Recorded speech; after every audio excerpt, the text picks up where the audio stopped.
Reproduction का इसके बात करते हैं। इसमें कल हम देख रहे थे, वो ऑलमोस्ट हमने आधा लेक्चर देख लिया था, जिसमें पहले मैंने हिस्ट्री ऑफ रिलेशन बताया आपको पाकिस्तान और चाइना के कि जो है चाइना 1949 में बना, पाकिस्तान ने उसको रिकॉग्नाइज किया। पाकिस्तान और चाइना के रिलेशन जो हैं वो 1950 के अंदर बने, ठीक है। डिप्लोमेटिक रिलेशन 1951 में बने, स्ट्रेटेजिक अलायंस 1972 में बना, और इकोनॉमिक कॉपरेशन 1979 में शुरू। ये कल भी हमने देखा था। उसके बाद मैंने आपको बताया कि कराकरम हाईवे जो है, शाहराह कराकरम दोस्ती की एक अजीम मिसाल जो है वो कायम हुई। ये कराकरम हाईवे, ये खुंजराब पास की एक तस्वीर है। इसमें फिर सी पैक के बारे में मैंने आपको बताया, मेजर लेक्चर हमारा सी पैक के बारे में था कि सी पैक की जो फाउंडेशन है वो बेसिकली जी जिनपिंग इनका प्रेसिडेंट है अपना, चाइना का 2013 में आया था ये। उसका ब्रेन चाइल्ड था, उसका ब्रेन चाइल्ड था अबोर, one belt one road initiative. उसके अंदर काफी सारे प्रोजेक्ट आते हैं, सी पैक उसमें से एक हिस्सा था जो पाकिस्तान में से गुजरेगा। तो वो उसका प्रपोजल लेके 2015 में आया पाकिस्तान। उसने 46 बिलियन डॉलर की इनिशियल इन्वेस्टमेंट की थी। इस वक्त ये मोर देन 60 बिलियन डॉलर, बल्कि शायद 70 के लगभग पहुंच चुकी है ये इन्वेस्टमेंट, क्योंकि डॉलर का रेट भी चेंज हो रहा है उस हिसाब से। और 51 एमओयू साइन हुए। एमओयू को कहते हैं मेमोरेंडम ऑफ अंडरस्टैंडिंग। 51 मुआहदे साइन हुए, और उन मुआहदों में ये था कि 32 बिलियन डॉलर, जो 46 बिलियन डॉलर में से 32 बिलियन डॉलर एनर्जी के प्रोजेक्ट्स पे खर्च होगा, और 14 बिलियन डॉलर जो है वो इंफ्रास्ट्रक्चर पे खर्च होगा। आगे फिर हमने देखा, सिग्निफिकेंस देखी थी सी पैक की, कि ये इकोनॉमिकल इसकी सिग्निफिकेंस बहुत ज्यादा है, पैसा आ रहा है, डिफेंसिव पाकिस्तान की जो है वो सिक्योरिटी बेहतर हो रही है, मेगा इंफ्रास्ट्रक्चर के प्रोग्राम बन रहे हैं, ग्वादर पोर्ट वगैरह बन रहा है, कुछ जो है वो एनर्जी के प्रोजेक्ट्स वगैरह बन रहे हैं, ठीक है। उसके बाद मैंने आपको ये रूट बताया था कि ये चाइना का काशगर से या सिंचांग से शुरू होता है, और इस तरह ये गुजरता हुआ ग्वादर में ये अरेबियन सी में गिर जाता है, और अरेबियन सी आगे इंडियन ओशियन में खुलता है। बेसिकली चाइना इधर आना चाहता था अरेबियन सी में। दूसरा रूट उसको बहुत ज्यादा पड़ता था, वो रूट ऑलमोस्ट 12,000 किलोमीटर का था। जो दूसरा रूट चाइना को पड़ता है यहाँ से साउथ चाइना सी से, ये साउथ चाइना सी से जो रूट पड़ता है यहाँ आने के लिए, वो तकरीबन 12,000 किलोमीटर का था, ठीक है। और ये वाला जो रूट उन्होंने बनाया, ये रूट ये जस्ट 2500 किलोमीटर का रूट है। तो उनको ऑलमोस्ट जो है वो 8,000 किलोमीटर जो है वो बचता है, 8 से भी ज्यादा बल्कि, ठीक है। उसके बाद हमने देखा था कल कि ये मैंने आपको डिफरेंट रूट बताए थे कि 3 तरह के रूट गुजर रहे हैं। ये 3 कलर की लाइंस होंगी इसके अंदर, आपने देखा। जो दाएं तरफ है वो ईस्टर्न रूट है, जो बाएं तरफ है वो वेस्टर्न रूट है, जो दरमियान वाला है ये सबस, वो सेंट्रल रूट है, ठीक है। ये रूट मैंने आपको बताए थे, सी पैक के 3 रूट हैं बेसिकली। उसके बाद अबोर का मैंने बताया था कि ये चाइना का जो इनिशिएटिव है, वन बेल्ट वन रोड, या BRI, belt and road initiative, ये और भी मुल्कों के साथ है। सिर्फ जस्ट पाकिस्तान के साथ जो साथ है वो सी पैक है, और बाकी मुल्कों के साथ, मंगोलिया के साथ, रशिया के साथ, तुर्की के साथ, जो है इसके अलावा जो अफ्रीकन कंट्रीज हैं इवन के, उनके साथ भी है इसका ये जो रूट है अबोर के रूट। ये हमने इस स्लाइड में भी वो रूट देखे थे डिफरेंट, चाइना मंगोलिया, ये रशिया कॉरिडोर, ये देखिए China Indonesia corridor, China Bangladesh India corridor, ये वाला पाकिस्तान वाला है, और चाइना वेस्ट सेंट्रल एशिया और west Asia corridor, new Eurasian land bridge. ये जो है तकरीबन इस वक्त 170 के करीब कंट्रीज इन्वॉल्व हो चुकी हैं चाइना के साथ। जब स्टार्ट हुआ था तो 60 to 70 कंट्रीज थी चाइना के साथ इन प्रोजेक्ट्स में। ऐसा ऐसा चाइना इन प्रोजेक्ट्स को बढ़ाता गया है, और अब ऑलमोस्ट जो है वो 170 कंट्रीज जो है वो चाइना के साथ हैं इसके डिफरेंट प्रोजेक्ट्स, ठीक है। उसके बाद हम अगली स्लाइड पे गए थे, और हमने देखा था ग्वादर के बारे में देखा था। ग्वादर मैंने आपको बताया था कि ये सर आगा खान ने खरीदा था 1958 में, $3 मिलियन के इवज, ठीक है, और पाकिस्तान को गिफ्ट कर दिया था। सर आगा खान जो है वो बल्तिस्तान वाले एरिया के थे, तो वो पाकिस्तान के साथ मुल्हका यूनिट तो है, लेकिन पाकिस्तान ऑटोनोमस यूनिट है, एडमिनिस्ट्रेटिव यूनिट है, उनकी एडमिनिस्ट्रेशन देखते हैं जस्ट, बाकी काफी सारे मामलात वो अपने खुद तय करते हैं। ये वॉइस का और भी किसी को प्रॉब्लम आ रहा है?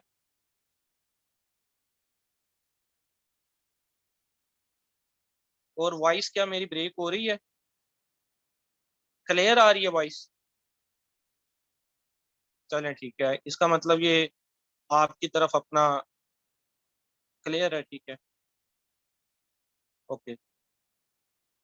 जी, फिर मैं ग्वादर का बता रहा था, पर्शियन गल्फ के ये माउथ के ऊपर है, फ्री ट्रेड का पोर्ट है जो है, इसके अंदर जो कैपेसिटी बहुत ज्यादा है, जहाज जो बहरी जहाज आके खड़े होते हैं, लंगर अंदाज होते हैं उनकी, क्योंकि डीप पोर्ट है तो कैपेसिटी ज्यादा है।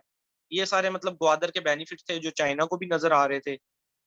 और उसके बाद चाइना के लिए, अब हम यहाँ से लेक्चर हमारा एंड हुआ था, तो हम देखते हैं कि चाइना को क्या क्या फायदे हैं, मेजर फायदे जरा डिटेल में देख लेते हैं। एक तो पाकिस्तान और चाइना के दरमियान ट्रेड बढ़ जाएगी इस रूट के जरिए। पाकिस्तान और चाइना की अपनी ट्रेड भी तो बढ़ जाएगी ना। अब रास्ते क्लियर बन गए हैं, वो मतलब एक कोने से लेके दूसरे कोने तक, पाकिस्तान के नॉर्थ से लेके साउथ तक एक्सेस कर सकता है, तो ट्रेड बढ़ जाएगी। चाइना को ये शॉर्टेस्ट रूट पड़ता है इंडियन ओशियन में जाने के लिए, 8,000 किलोमीटर लेस डिस्टेंस है इसका, ठीक है। तो जो है उसका सफर बचता है, फ्यूल बचता है, 26 दिन कम पड़ते हैं उसको।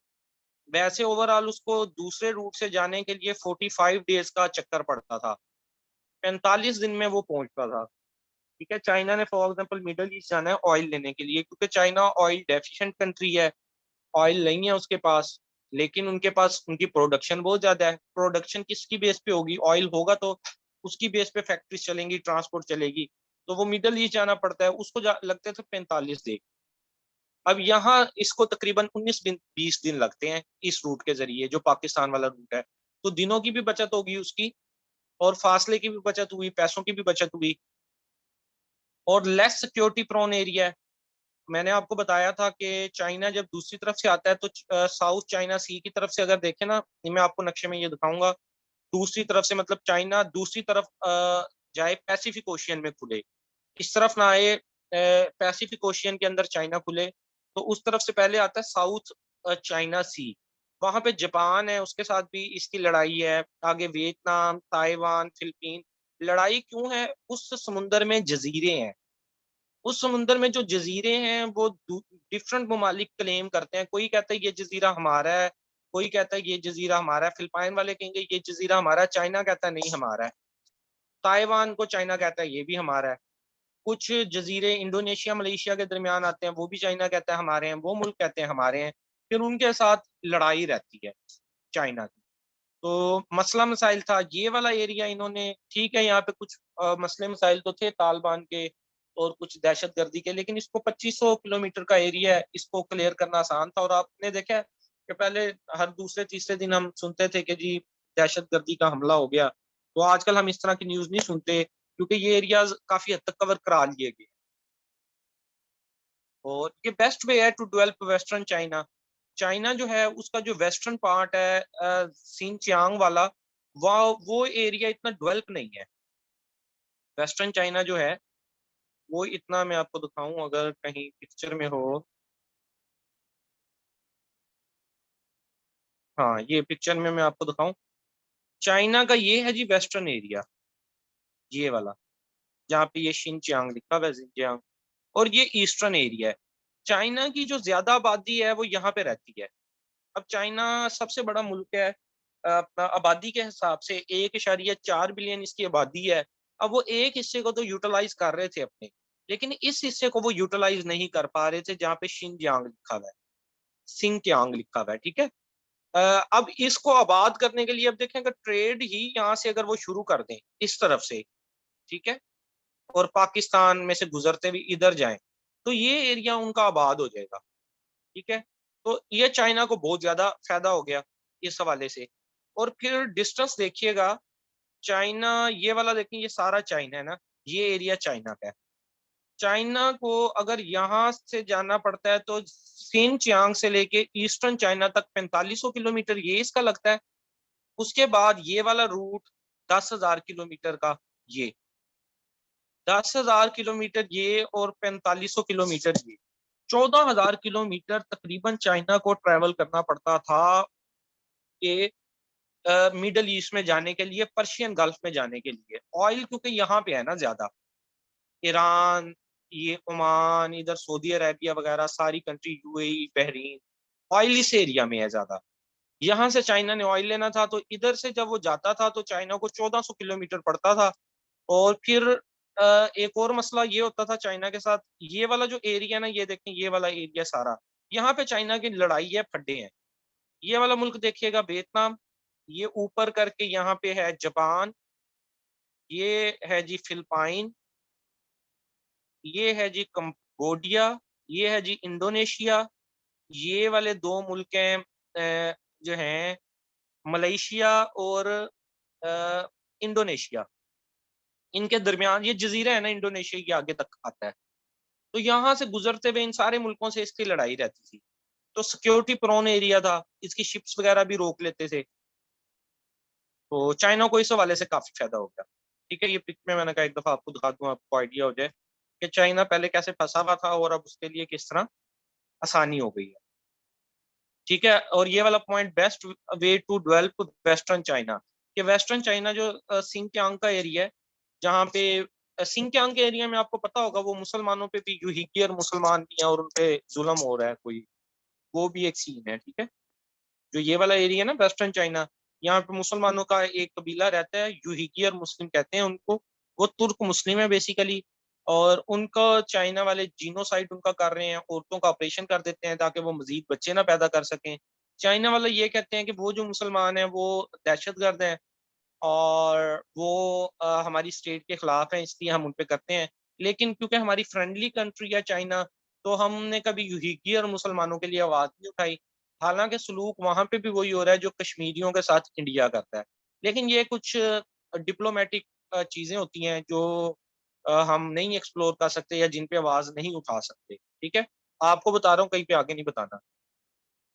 चलो आगे चलते हैं। इसके अलावा जो है, expand trade with Afghanistan and it help both countries to play their role in post 2014 Afghanistan. एक ये भी फायदा होगा पाकिस्तान के साथ, जब इसका ट्रेडिंग होगी तो अफगानिस्तान के साथ भी ट्रेडिंग हो जाएगी। अफगानिस्तान बेसिकली एक लैंडलॉन्ग कंट्री है, उसको और कोई लगता नहीं है जो है अ, समुंदर वगैरह जहां से ट्रेड हो। तो पाकिस्तान के जरिए जो बॉर्डर है, पाकिस्तान का वेस्टर्न बॉर्डर, वहां से ट्रेड हो जाएगी अफगानिस्तान के साथ भी। इसके अलावा expand trade with Russia by providing trade route till Gwadar port. इस तरह रशिया को भी, ये देखें ये अगर चाइना है तो इसके ऊपर रशिया है यहाँ पे, तो रशिया को भी ये रूट प्रोवाइड कर सकता है कि इसी रूट से गुजरे वो। ठीक है, तो चाइना टैक्स भी लेगा इस रूट के जरिए कि पाकिस्तान से गुजरो। पाकिस्तान का फायदा इस तरह हो जाएगा कि रशिया के साथ भी पाकिस्तान के तल्लुकात अच्छे हो जाएंगे, और चाइना को इसलिए फायदा हो जाएगा कि मुफ्त का एक रूट बना रहा है, तो उसके ऊपर जो मुल्क है रशिया, वो इतनी ऊपर से घूम के जाए समुद्रों से होते, तो उसको वो एक रूट प्रोवाइड कर देगा। और डेवलपमेंट हो जाएगी इंफ्रास्ट्रक्चर की अलोंग पाकिस्तान। पाकिस्तान के साथ साथ इंफ्रास्ट्रक्चर मतलब बिल्डिंग्स बन जाएंगी, जो रोड टूटे हुए हैं वो ठीक हो जाएंगे, इसको इंफ्रास्ट्रक्चर कहते हैं ना बेसिकली। अच्छा, उसके बाद China access to the Indian Ocean, पहला पॉइंट देखिएगा, China access to the Indian Ocean with the aim of widening its geopolitical influence and military presence in the region. Indian Ocean में उसको एक्सेस हो जाएगी।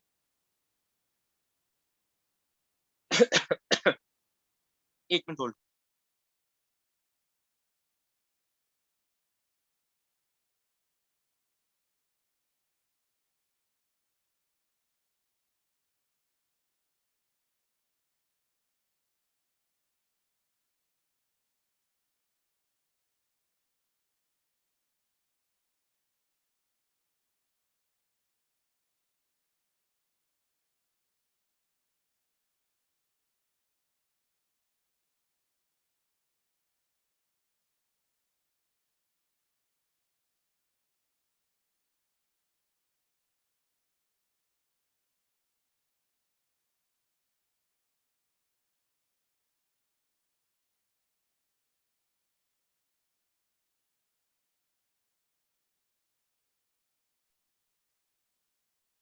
जी, मैं आपको बता रहा था कि चाइना को इंडियन ओशियन में एक्सेस मिल जाएगी और वहाँ पे उसका जियोपॉलिटिकल इन्फ्लुएंस और मिलिट्री प्रेजेंस बढ़ जाएगी।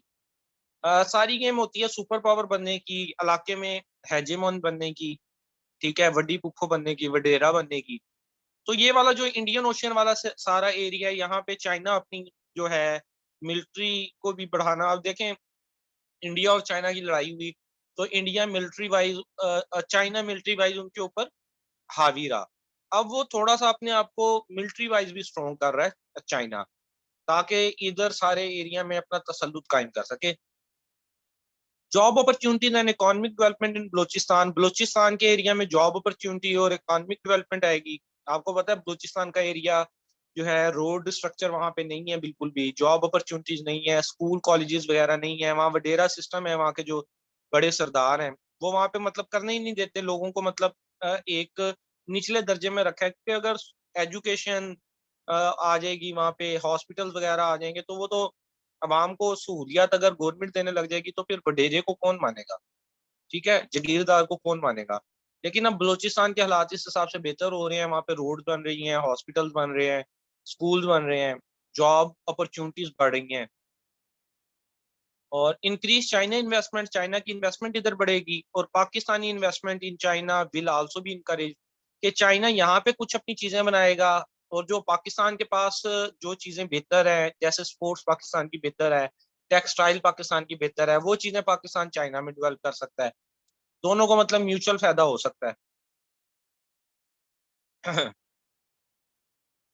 Regional piece, prosperity and a, alleviate the life of poor people of south Asia, ये सिंपल सा पॉइंट है, मतलब ऑब्जेक्टिव के हवाले से अहम नहीं है कि लोग खुश हो जाएंगे, साउथ एशिया के प्रॉस्पर हो जाएंगे। इसके अलावा ट्रेड बढ़ जाएगी, Pakistan, China, Gulf state, Central Asia, Africa, इन सारों को मैंने आपको पिक्चर में भी दिखाया कि यहाँ तक भी रोड बना रहा है। तो इन सारी कंट्रीज की जब आपस में ट्रेड बन जाएगी, तो एक अच्छी कॉर्पोरेशन बन जाएगी। China is interested to extend the Iran Pakistan pipeline to its western territory, China इस चीज में भी इंटरेस्टेड है कि ईरान से गैस मंगवाई जाए, ठीक है, क्योंकि गैस जैसे ऑयल वगैरह लेते हैं, इस तरह गैस की भी जरूरत है, जो इन कंट्रीज के पास ये रिसोर्सेज नहीं है। तो चाइना चाहता है कि ईरान के जरिए पाकिस्तान में से गुजरती हुई जो गैस की पाइपलाइन है वो चाइना तक पहुंचे और जो चाइना की जरूरियात हैं वो इससे पूरी हों, ठीक है। और can benefit new emerging regional cooperation, region में कॉपरेशन बढ़ जाएगी, ये जो पूरा एक रीजन है। Save time, cost and freight charges, ये पॉइंट भी हो गया है। Facilitate trade, have economic zone and route and will allow reaping of full benefits of development, economics and social uplift, ये भी जनरल सा पॉइंट है कि तरक्की होगी। ये जी पिक्चर जो मैंने आपको दिखाई थी कि ये सारा जी चाइना है, ये वाला चाइना का, ये ईस्टर्न चाइना है, यहाँ पे आबादी ज्यादा है, वेस्टर्न चाइना में कम है। तो जितनी उनकी आबादी है, तो पूरे मुल्क को एक्सप्लोर होना चाहिए और फिर ये रूट भी सेफेस्ट और छोटा रूट बनता है, ये वाला 2500 किलोमीटर पाकिस्तान में से जो गुजर रहा है, जिसको हम सी पैक कहते हैं। ये ऊपर चाइना है, चाइना में से ये एक रूट गुजर रहा है पाकिस्तान में से, इस रूट को हम सी पैक कहते हैं। ये पूरी पाकिस्तान की लेंथ से गुजरता हुआ यहाँ पे अरेबियन सी में गिर जाता है और अरेबियन सी आगे इंडियन ओशियन में गिरता है, ये इंडियन ओशियन है, ये अरेबियन सी है, ठीक है। चाइना को जो जो बेनिफिट है वो हमने देख लिए। उसके बाद हम आते हैं पाकिस्तान को क्या क्या बेनिफिट है। Pakistan can avail great opportunities from China's expert in various sector like energy, technology and education sector, कि पाकिस्तान उनसे फायदा उठा सकता है, उनके एनर्जी, टेक्नोलॉजी और एजुकेशन सेक्टर से। हमारी ये चीजें इतनी डेवलप नहीं है, एजुकेशन सेक्टर को उनके मॉडल के मुताबिक हम ढाल सकते हैं। कुछ उनके जो पढ़े लिखे इंजीनियर्स हैं, टेक्नोलॉजी वाले लोग हैं, जिन्होंने वाकई मतलब महारत हासिल की हुई है, वो यहाँ पे आके स्किल्स जो हैं वो इम्पार्ट कर सकते हैं पाकिस्तानियों में। नई एम्प्लॉयमेंट अपॉर्चुनिटीज पैदा हो सकती हैं, जो जहाँ जहाँ वर्क हो रहा है, कुछ चाइना की वर्क लेबर है और कुछ पाकिस्तानी वर्क लेबर है उसमें। और चाइना की बड़ी मजे की बात, जो वर्क लेबर है वो चाइना ने अपने लोग भेजे हैं जो उनके जेल में रहते हैं, ठीक है। चाइना कैसे यूटिलाइज करता है अपने लोगों को, मैं एक ट्रेनिंग पे था, तो वहाँ पे एक होटल में बुकिंग थी, तो साथ 2-3 रूम और थे, तो वो सामने चाइनीज़ रहते थे वो। तो वो पता चला मतलब बातों-बातों में कि ये चाइनीज़ बेसिकली प्रिज़नर्स हैं, जो चाइना में जेलों में बंद थे, और यहाँ पे जो उन्होंने मज़दूरी के लिए उनको भेज दिया कि पाकिस्तान जाके मज़दूरी करो, ठीक है? तो अपॉर्च्युनिटीज़ चाइना तो बहुत अच्छे क्रिएट कर रहा है, पाकिस्तान को भी इस तरह कुछ क्रिएट करनी चाहिए। और Pakistan and China both collectively target the half of the population of the world. It will provide great opportunity for both countries to expand their market. कि चाइना इतने सारे मुल्कों को जो टच कर रहा है, ऑलमोस्ट वो दुनिया की आधी पॉपुलेशन तक अपने प्रोडक्ट्स पहुंचा रहा है। तो पाकिस्तान भी उसके जरिए अपने प्रोडक्ट्स पहुंचवाए, उसके साथ मतलब म्यूचुअल कॉपरेशन करे, चीजों को डेवलप करे, और आधी दुनिया तक पाकिस्तान रसाई हासिल कर सकता है अगर कुछ प्रोडक्ट्स बनाने की अहलियत हम में हो।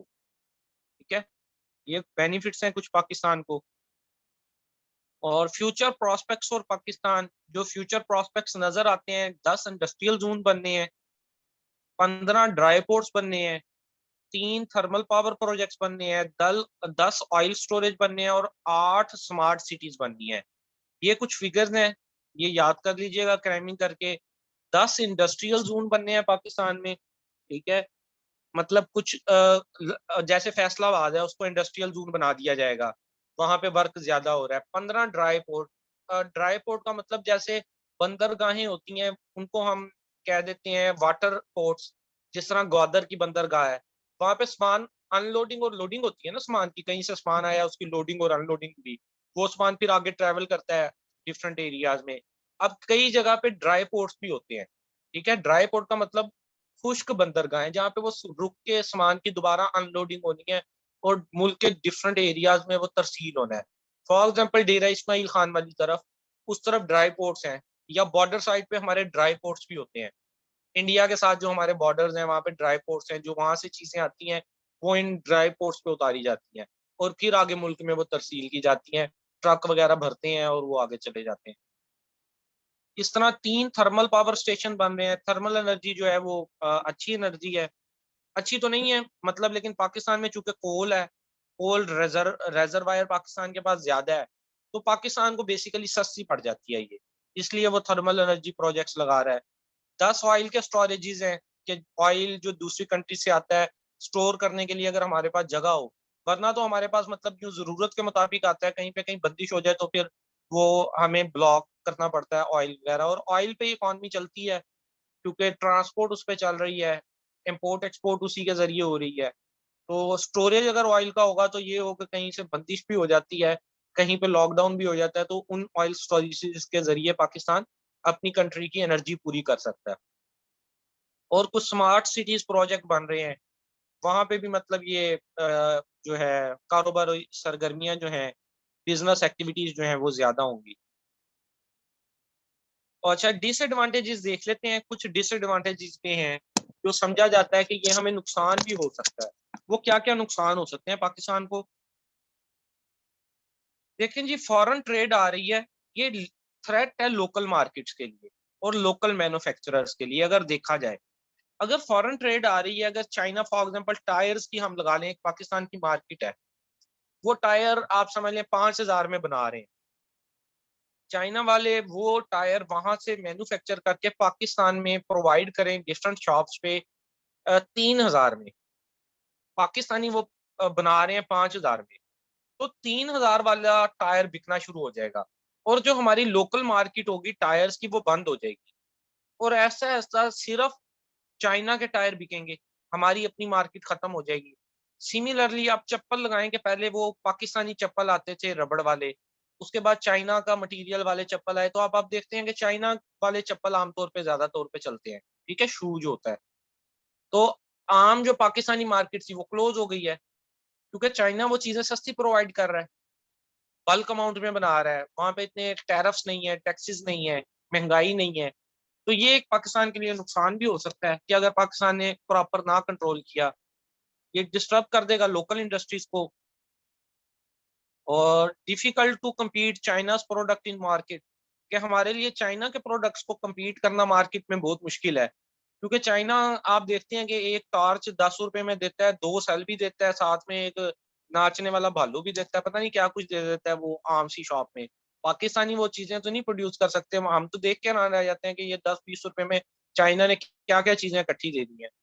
पहले वरना वही जो सेल डलते थे डिफरेंट लाइटर्स वगैरह में, वॉचेस वगैरह में, वो एक सेल ही जो छोटा सेल होता है वॉच में जो डलता है, आम जो रिस्ट वॉच में, वो 20-25 रुपए का मतलब पड़ जाता था। चाइना वाले चीजें बनाते हैं, वो टॉर्च होती है, 3-4 सेल भी डले होते हैं, उसमें म्यूजिक भी बज रहा होता है, लाइटिंग भी हो रही होती है, और 10 रुपए का वो खिलौना सा होता है। तो हम नहीं कम्पीट कर सकते उस लेवल पे चाइना को। तो increase the ratio of unemployment, unemployment भी बढ़ सकती है, लोकल इंडस्ट्री बंद होगी तो अनएम्प्लॉयमेंट बढ़ेगी। ठीक है, और डिपेंडेंट हो जाएंगे हम चाइना के ऊपर। ये सारे पॉइंट्स जो है इंटरमिंगल करते हैं, एक ही मतलब अ, जो है पॉइंट के साथ है। तो इसके लिए हमें क्या करना चाहिए? हमें फोकस करना चाहिए इंपोर्ट के ऊपर, रेदर देन, नहीं ये पॉइंट्स वो लिखे हैं कि अपना जो नुकसान के लिए है। ठीक है, focus on import rather than domestic production, कि अगर ये होना शुरू हो गया कि हम इंपोर्ट के ऊपर ही डिपेंड करने लगे कि चलो चाइना से तो सस्ती चीज आ जाती है, हमें तो फायदा ही है, हम ये सोचने लग जाए, तो लोकल इंडस्ट्री हमारी बंद हो जाएगी। ठीक है, हमारी जो एक्सपोर्ट्स हैं वही खत्म हो जाएंगी। कोई भी मुल्क जो चलता है वो अपनी एक्सपोर्ट की बिना पे चलता है कि वो दूसरे मुल्क को कितनी चीजें भेजता है और वहां से कितना पैसा मुल्क में आता है। देखिए, हम चीजें बना के मुल्क को भेजेंगे दूसरे मुल्कों को, तभी तो पैसा आएगा ना। लेकिन अगर हम चाइना पे डिपेंड हो जाएंगे कि चाइना की चीजें आ रही हैं, तो हमारी लोकल इंडस्ट्री तो बंद हो जाएगी।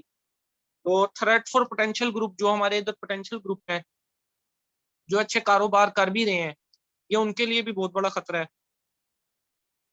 और due to free trade agreement with China leads to lack of competition, कि हम अक्सर चाइना के साथ जो हमारे एग्रीमेंट्स है उसमें ये है कि कोई भी जो है वो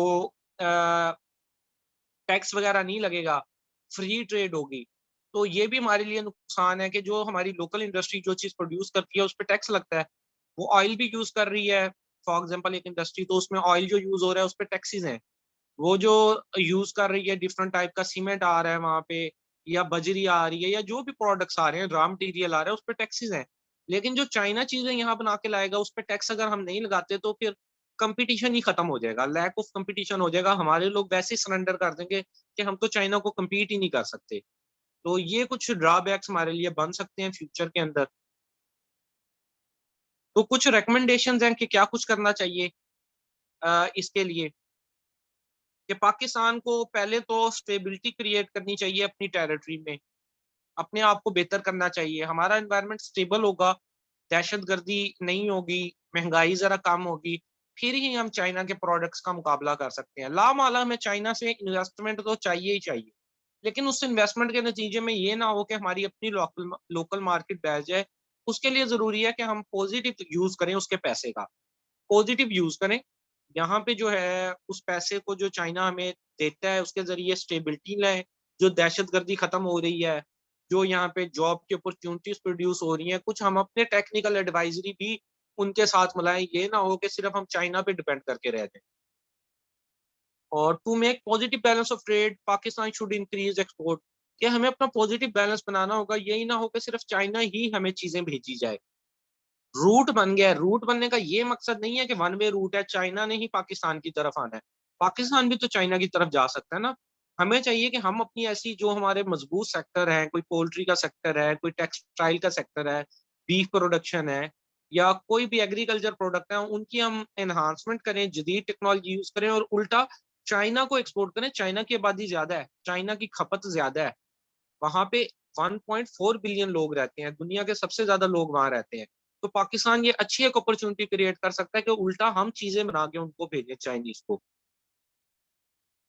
और रेस्ट्रिक्शन लगाएं उन कमोडिटीज पे जो हमारी इंडस्ट्री के लिए हार्मफुल है। फॉर एग्जाम्पल, हमारी टेक्सटाइल इंडस्ट्री अच्छी जाती है या पोल्ट्री इंडस्ट्री अच्छी जा रही है, तो हमें कोशिश करनी चाहिए कि इन चीजों की इम्पोर्ट हम चाइना से ना करें एटलीस्ट।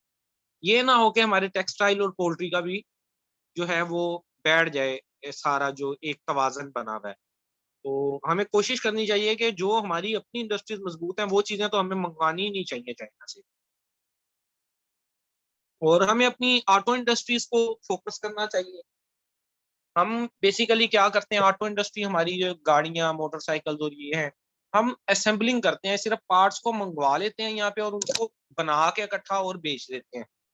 तो हमें कोशिश करनी चाहिए कि अपनी ऑटोज जनरेट करनी चाहिए जो हम दूसरे मुल्कों में खुद भेजें, ना कि चाइना के ऊपर डिपेंडेंट रहे। ठीक है, क्योंकि ये बहुत बड़ा शेयर हमारा जो है गाड़ियां और जो इलेक्ट्रॉनिक्स और इस तरह का सामान है वो मंगाने में लग जाता है।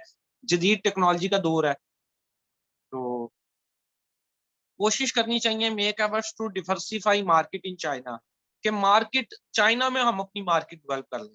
ठीक है, मुस्लिम रेस्टोरेंट्स डेवलप कर लें, कोई एग्रीकल्चर प्रोडक्ट्स के हवाले से डेवलप कर लें, स्पोर्ट्स के हवाले से डेवलप कर लें। और security issues, law and order system are main obstacles in the way of Pak China economic corridor. लेकिन हमें सिक्योरिटी इश्यूज और लॉ एंड ऑर्डर का बड़ा मसला आ जाता है। हमारी तो पुलिस के ही हालात ठीक नहीं है यहाँ पे, हमने मतलब और आगे कहाँ जाना है। ये पंजाब में तो फिर ठीक है, आप मतलब ये केपी के और चले जाएं बलूचिस्तान या सिंध की तरफ, वहां तो बिल्कुल लॉ एंड ऑर्डर की सिचुएशन जो है वो इससे भी ज्यादा गलत है जो मतलब पंजाब में है। आप खुद अंदाजा लगा लें कि पंजाब से भी गलत है तो वो क्या सिचुएशन होती होगी। तो ये चीजें बहुत बड़ा ऑब्स्टेकल है हमारी तरक्की के लिए। और हमारे Pakistan should develop the training centre and Chinese language centres in order to make effective communication. फिर हमें अब चाइनीज लैंग्वेज पे भी जोर देना चाहिए, चाइनीज लैंग्वेज सीखनी चाहिए। आगे मतलब जमाना जैसे इंग्लिश लैंग्वेज के ऊपर हम बहुत फोकस रखते हैं, लेकिन आगे जमाना चाइनीज का है, क्योंकि चाइना जैसे जैसे यहाँ पे ट्रेड अपने रूट बनाता जाएगा, डेवलप करता जाएगा, कुछ अपनी कंपनीज बनाता जाएगा, तो उनको लामहला जरूरत होगी ऐसे लोगों की जो पाकिस्तान में भी चाइनीज बोल सके, क्योंकि चाइना तो दूसरे मुल्कों की लैंग्वेज की तरफ नहीं आता, वो तो अपनी लैंग्वेज पे डटा हुआ है। वो ट्रांसलेटर रख लेता है, उनका जो मेन है बंदा उसको आती हुई हो, उनका जो वजीर आता है यहाँ पे या जो है प्रेसिडेंट आता है वो नहीं दूसरी लैंग्वेज बोलेगा, इंग्लिश बोलेगा, वो अपनी चाइनीज ही बोलते हैं। तो फिर हमें ये कर लेना चाहिए कि चले हम चाइनीज बोलने लग जाए, क्योंकि उन्होंने तो उर्दू की तरफ आना नहीं। तो हम उर्दू के साथ साथ जो इंग्लिश पे फोकस करते हैं, तो अब हमें चाइनीज पे भी फोकस करना चाहिए, ताकि हमारी कम्युनिकेशन स्किल्स जो है वो बेहतर हो सके। और मेन फेवरेबल बैलेंस का कैसे रह सकता है, पाकिस्तान के पास जो स्टोन्स हैं, प्रीशियस स्टोन्स, उसकी अच्छी इंडस्ट्रीज है। ठीक है, ये जो उंगली में पहनते हैं हम स्टोन्स, वुड्स की पाकिस्तान की अच्छी एक अपॉर्चुनिटी है, और टेक्सटाइल का पाकिस्तान का अच्छा एक ये तीन सेक्टर ऐसे हैं ये, स्टोन्स वाला, स्पोर्ट्स वाला और टेक्सटाइल का, जिसमें हम चाइना को फोकस कर सकते हैं कि हम अपनी ये चीजें वहां चाइना को भेजना शुरू करें। ठीक है, ताकि पाकिस्तान की जो एक्सपोर्ट्स हैं जो हम बाहर भेजते हैं वो ज्यादा हों, चाइना का पैसा हमारी तरफ आए। तो पोल्ट्री भी है, लेकिन पोल्ट्री महंगी पड़ जाती है, हमारी पोल्ट्री जो है ना वो महंगी पड़ जाती है। ईरान, इंडिया, उनकी पोल्ट्री सस्ती पड़ती है। तो बाकी जो स्पोर्ट्स और ये स्टोन्स और टेक्सटाइल है, ये कंपैरेटिवली मार्केट में हम compete करते हैं। फिर हमारी पोल्ट्री में ये भी एक नुकसान आता है कि एंटीबायोटिक रेजिस्टेंस, एंटीबायोटिक आपको पता है कि आखिरी दिन तक एंटीबायोटिक हम लगा रहे होते हैं, वो दे रहे होते हैं एनिमल को, तो वो जो उसके रेजिड्यूज रह जाते हैं वो टेस्ट में हमारा जो है क्लियर नहीं हो पाता। मीट जो है, बीफ में भी ये प्रॉब्लम आता है, एफएमडी वायरस आमतौर पे हमारे गोश्त में मौजूद होता है, तो वो दूसरे मुल्क हमारे गोश्त को क्लियर नहीं करते। हाँ जी, विड्रॉल पीरियड तो हम कभी देखते ही नहीं ना, हमें तो मतलब मुनाफे से मतलब होता है, तो वो फिर प्रॉब्लम आ जाता है। कंक्लूजन ये हुआ कि नेचुरल गेट वे है, अल्लाह ताला की तरफ से एक गेट वे बना हुआ है ग्वादर वाला। पाकिस्तान की अपनी कोई इसमें खूबी नहीं है, अल्लाह ताला ने पाकिस्तान को क्रिएट ही ऐसा किया कि ग्वादर हमारे पास है, एक पोर्ट हमारे पास है जो नेचुरल पोर्ट है चाइना के लिए। चाइना अगर वहां से गुजर के आता है तो चाइना को ऑटोमेटिकली फायदा होता है। और म्यूचुअल कॉपरेशन करें, पॉजिटिव रिस्पॉन्स होना चाहिए दोनों कंट्रीज, ये ना हो कि चाइना सोचे मैं पाकिस्तान को दबा दूं, पाकिस्तान सोचे मैं चाइना को दबा दूं। नीयत साफ होनी चाहिए दोनों मुल्कों की। ये भी तो हो सकता है दोनों ही मुल्क तरक्की कर जाएं, जिसको हम साइनर्जिस्टिक इफेक्ट कहते हैं, दोनों ही एक दूसरे के लिए बेनिफिट हो जाए। ठीक है, ट्रेड एक्टिविटीज बढ़ानी चाहिए, इंफ्रास्ट्रक्चर बढ़ाना चाहिए, और डेवलपमेंट ऑफ डैम्स, डैम्स बढ़ भी रहे हैं। इधर आप